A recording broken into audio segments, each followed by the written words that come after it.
Shalom and welcome to another in our series of podcasts from Temple Beth Am, a dynamic center for conservative Judaism in Los Angeles. This is Meditation and Mindfulness with Rabbi Adam Kligfeld. Good morning, everyone. Good morning to those who are here in my office in Los Angeles. Good morning to those who are joining by Zoom. Hello to anyone who is watching on Facebook Live, and hello to those who might be listening to this after the fact on the Temple Beth Am podcast series. Friday morning after a short week, right? Short week because of Yontif. So on the personal professional side, we might be feeling very cramped, having had to got the same number of things done in a shorter period of time, which makes this opportunity yet more precious. At least I'm feeling that, right? I most need these upcoming minutes, which is also sometimes a pitfall, because the more you need it, sometimes the less it delivers. I don't want to get too heady and too conceptual, because I try to give a frame for the meditation, but not that the meditation is a Devar Torah, but I want it to be kind of based on a Devar Torah idea. Let's see if I can extract something like a crystal from something that's complex, and probably not the common thing that people meditate on in Parshat Naso. And that is the ordeal of the Sotah, the long chapter dealing with a woman suspected of adultery. Right? Meditate on that. I once heard a wonderful presentation on this by Rabbi Mordechai Finley, who's a fascinating thinker, when someone was kind of throwing at him a common and frankly pat and obvious, this is a terrible text, and how could a woman be treated like that in ancient society, and we should have only discomfort and antipathy toward the ordeal she's put through. And he said something like, fine, that's the easy response. Okay, you could stay there if you want. How about trying to figure out what it is in the human condition that ancient society was actually responding to, and ask the extent to which it's still a real and living thing, and what can we learn from their treatment of it, even if our reaction would be different. Has suspicion gone away, he said? Does every relationship, whether marital or otherwise, have perfect trust that the other one is doing everything that you expect them to do? And is sometimes suspicion warranted, in which case it needs to be investigated? And is the investigation not uncomfortable for the person who's being suspected, whether or not they're exonerated? And is sometimes suspicion even of itself damaging? Because if you read that chapter, it is not at all pleasant for the woman. It's not pleasant for the man either. Because if he suspects incorrectly, he's done enormous harm to his relationship and to his wife physically, which he didn't want, particularly if she was innocent. Right? And it also may be the Torah's way of saying, don't stray, but don't be so quick to suspect, because it's an ordeal that you're putting yourself and her through. It's is that not relevant? I think it's utterly relevant. And it particularly is utterly relevant if we go past just the specific context of the Torah, which is a woman's adultery. I think about the corrosive nature of small grade suspicions. Just that beginning of a feeling that someone did or didn't do something that they should or should not have done, how it changes how we think about them, how it impacts our behavior, how it changes our mood, oftentimes for naught. Oftentimes we build up something that wasn't as terrible as we turned it into. And it began maybe with that person's action, but also with our urge to suspect.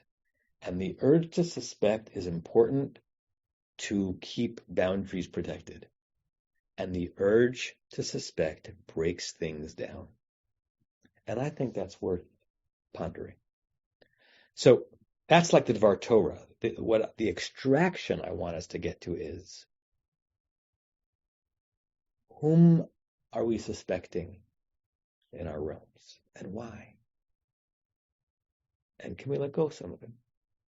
Not to be a fool, not to be taken advantage of, but can we just release some suspicion so that we don't have to put ourselves and others through these ordeals? That's the crystal. If that's too heady for you, which is fine, may not be something you want to meditate on, then enjoy the Dvar Torah and then go meditate on whatever you want. But that's how I'm going to kind of lead us to. So with that in mind, I invite you all to close your eyes. And let's move from head to spirit, from thinking to being, from processing to breathing, from braining to full bodying.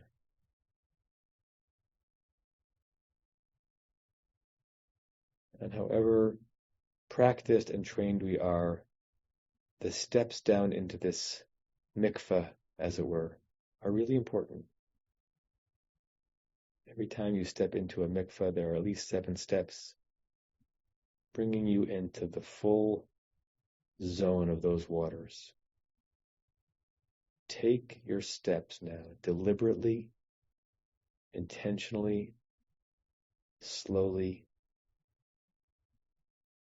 into these tranquil waters. Feel yourself lowering such that with each step and with each breath, more of you is covered and contained and enveloped and well.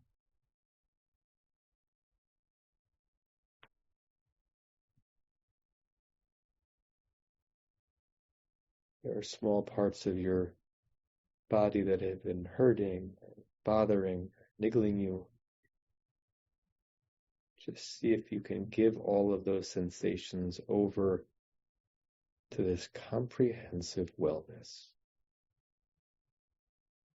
Convince yourself of this comprehensive wellness.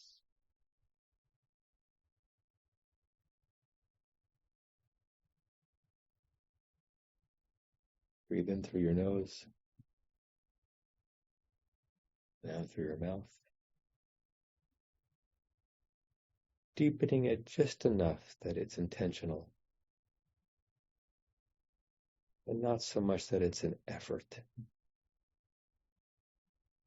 Intentional but effortless breathing.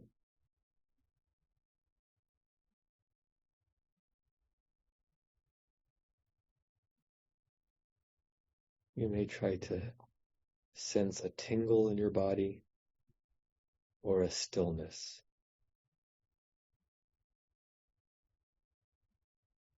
A mild, pleasant buzzing of awakeness, or profound quietude of serenity.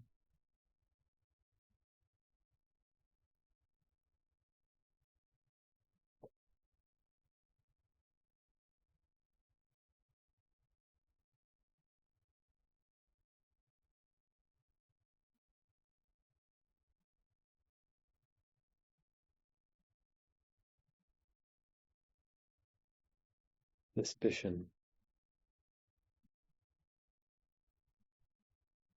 Whom do you suspect? And where are you carrying that suspicion in your body? For the moment, forget about why and how likely it is that it is warranted. Where is your suspicion of the other living in you? How does it feel? Heavy, self-righteous,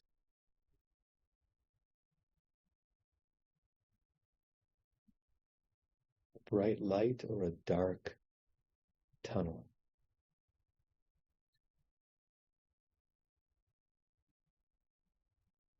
What does it feel like in this moment? With a certain finality, to just release that suspicion.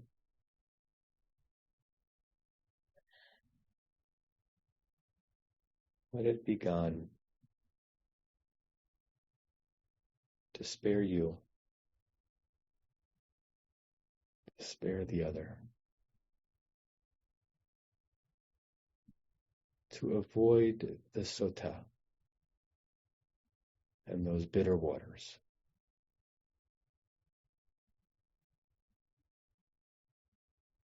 Identify at least one bitter suspicion and release it.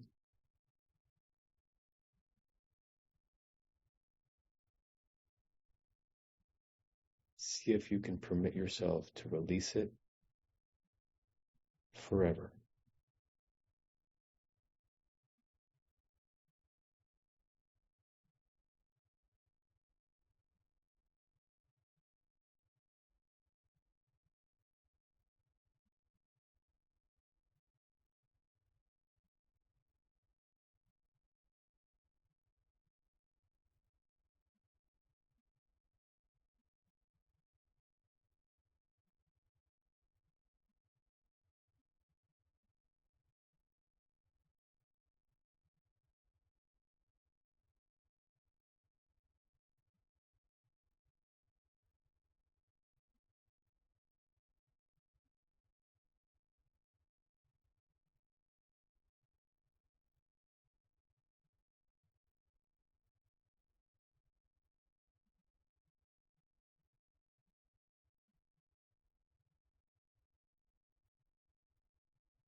Welcome you back to this zone. Hoping that the time down there was either productive or just the absence of productivity, which is sometimes even better. I'll share the closing meditation prayer. We'll say this 3 times. May we and all beings have happiness in the causes of happiness. May we all be free of suffering in the causes of suffering. May we all experience true happiness that has no taint of suffering. May we live in great equanimity, free from burdening attachment to loved ones and contempt for others, but rather with compassion for all. May we and all beings have happiness in the causes of happiness. May we all be free of suffering in the causes of suffering. May we all experience true happiness that has no taint of suffering. May we live in great equanimity, free from burdening attachment to loved ones and contempt for others, but rather with compassion for all. May we and all beings have happiness in the causes of happiness. May we all be free of suffering in the causes of suffering. May we all experience true happiness that has no taint of suffering. And may we live in great equanimity, free from burdening attachment to loved ones and contempt for others, but rather with compassion for all. You have been listening to another in our series of podcasts from Temple Beth Am, a dynamic center for conservative Judaism in Los Angeles. If you enjoy these podcasts, we invite you to write a review on the Apple Podcast site or wherever you get your podcasts. For more information about Temple Beth Am Los Angeles, go to tbala.org.